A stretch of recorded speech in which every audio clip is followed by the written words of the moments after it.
Las alteraciones que tienen que ver específicamente con los mayores niveles de ácido úrico son los que mayor relevancia clínica cobran.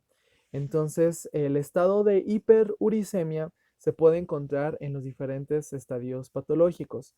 Número uno y el más representativo, y para lo cual la determinación de ácido úrico suele ser el más representativa, es la enfermedad denominada gota o artritis úrica. ¿De acuerdo? Ahorita más adelante vamos a mencionar algunas características.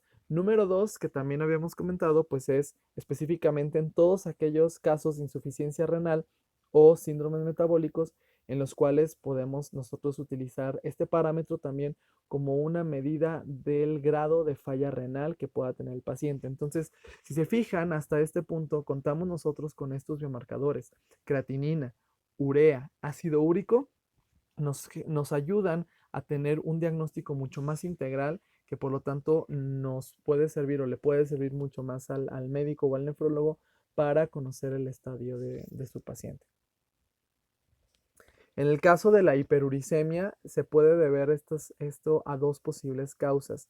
Número uno, cuando nosotros incrementamos la síntesis de ácido úrico o que tenemos nosotros algún defecto en la excreción renal. Cuando hablamos del aumento de la síntesis, podemos considerar principalmente algunas alteraciones enzimáticas.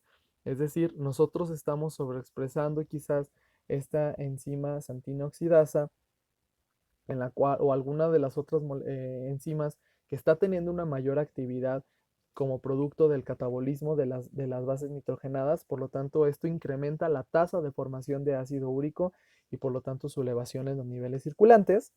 O podemos hablar también que se incrementa como tal el catabolismo, ¿no? Entonces tenemos un metabolismo mucho más acelerado, tenemos a lo mejor una mayor fuente de ácidos nucleicos que necesitan ser degradados y por lo tanto eso se va a ver reflejado como un aumento de los niveles de ácido úrico circulantes.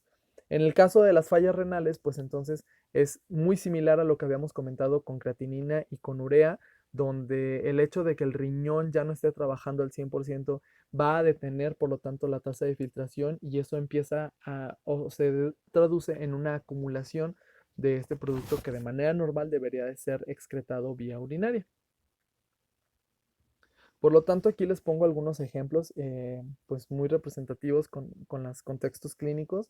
Específicamente en las alteraciones enzimáticas tenemos lo que se denomina como enfermedad de Lesch-Nyhan, donde tenemos una deficiencia de una de las enzimas eh, que es encargada específicamente de todo este proceso que les acabo de mencionar en las diapositivas de la biosíntesis. Por ejemplo, aumento del catabolismo, que tiene que ver específicamente con la mayor producción, que sería gota, síndromes mieloproliferativos, ¿sí? Por ejemplo, algunos mielomas, tumores, etcétera, que están generando, como les había dicho en un inicio, una mayor destrucción de algunos tejidos en particular, y por lo tanto eso me está generando una mayor cantidad de nucleótidos libres que por lo tanto van a entrar en el proceso de degradación. ¿Sí? En el caso del tratamiento con algunos agentes citostáticos, es decir, muchos de los cánceres o este tipo de tumores se tratan con algunos agentes quimioterapéuticos, eso también me puede desencadenar la destrucción o la acumulación en algunos casos de una mayor cantidad de nucleótidos que por lo tanto van a comenzar a ser catabolizados y por ende una mayor generación de ácido úrico. Y por último, las causas renales que tienen que ver con un déficit de filtración glomerular, muy parecido a lo que ya habíamos tocado anteriormente, inhibiciones farmacológicas, consumo excesivo de alcohol. También es muy común que en el caso de algunos hombres adultos que son jóvenes, realmente 30, 40 años, que tienen antecedentes de alcoholismo, suelen tener niveles elevados de ácido úrico, acidosis láctica, embarazo, etcétera. Entonces, por mencionar algunos ejemplos en los cuales nosotros vamos a encontrar este tipo de alteraciones. ¿De acuerdo? Entonces, hablando un poquito específicamente de lo que es la gota, pues es una enfermedad que es más prevalente principalmente en varones y se diagnostica entre los 40 y 50 años. Generalmente no es una enfermedad que suela tener un factor único que lo vaya a generar. principalmente se asocia a mucho relacionado con el alcoholismo, como les menciono, a dietas excesivas en proteínas, etcétera, ¿no? Generalmente suele ser diagnosticada porque los pacientes presentan o se caracteriza porque hay dolor o inflamación en alguna articulación en particular. Esto debido, por lo tanto, a la acumulación de los cristales de urato monosódico que, como les mencionaba, generan o son detectados por receptores de las células de la respuesta inmune innata y, por lo tanto, montan una respuesta inflamatoria. Esta inflamación puede ser a tal grado que suele ser dolorosa, que suele ser o inclusive en algunas situaciones restringir la movilidad o causar deformidades. Los depósitos se les suele llamar tofos gotosos, que son muy, muy característicos de esta enfermedad. Entonces es importante que en este caso el médico, muchas veces el reumatólogo le toca hacer el diagnóstico en esta parte.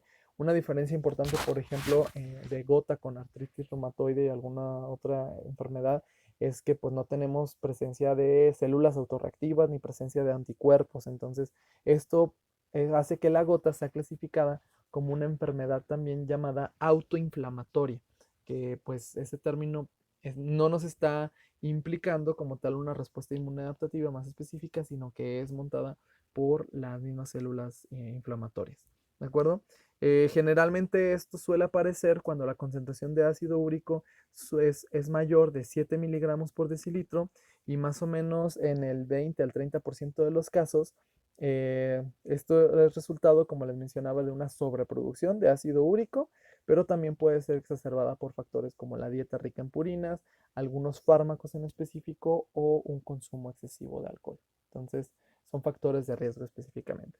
Y por último, tenemos entonces el caso contrario, que sería la disminución de los niveles de ácido úrico, es decir, el estado de hipouricemia. Esto no es tan común, pero generalmente se asocia a muchas causas, como lo podemos tener aquí, cuando tenemos, insisto, hemodilución, que el paciente está recibiendo soluciones parenterales que hace que el mayor diluyente haga un efecto de dilución como tal del analito en cuestión, una producción disminuida, por ejemplo, de uratos, que sería una déficit de alguna enzima en particular, aumento del filtrado glomerular, es decir, que ahora en lugar de que lo esté reteniendo todo eso, pues sea mucho más rápido, trastornos tubulares que estén secretando de una manera más excesiva esta molécula, la utilización, por ejemplo, de algunos fármacos como los inhibidores de la santina oxidasa.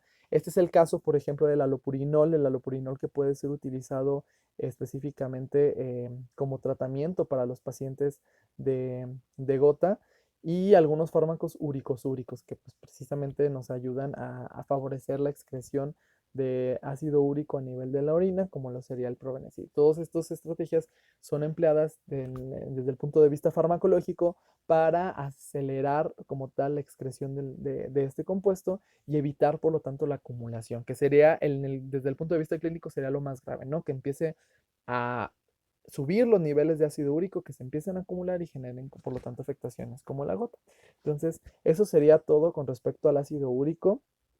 Revisen muy bien de todo esto la información. Todo esto es prácticamente, pues, es un resumen. Sé que es algo complicado, pero bueno, finalmente todo esto aunado a las tareas que van a tener que realizar y lo que tienen que leer ustedes y sus cuestionarios, pues bueno, nos va a servir mucho para poderlo aplicar, ¿de acuerdo? Entonces, pues nos vemos y la próxima clase o el próximo tema tiene que ver ya específicamente con los indicadores metabólicos relacionados con el daño hepático. Entonces también ahí vamos a revisar una serie de moléculas que suelen servirnos para evaluar este tipo de alteraciones. ¿De acuerdo? Nos vemos. Bye.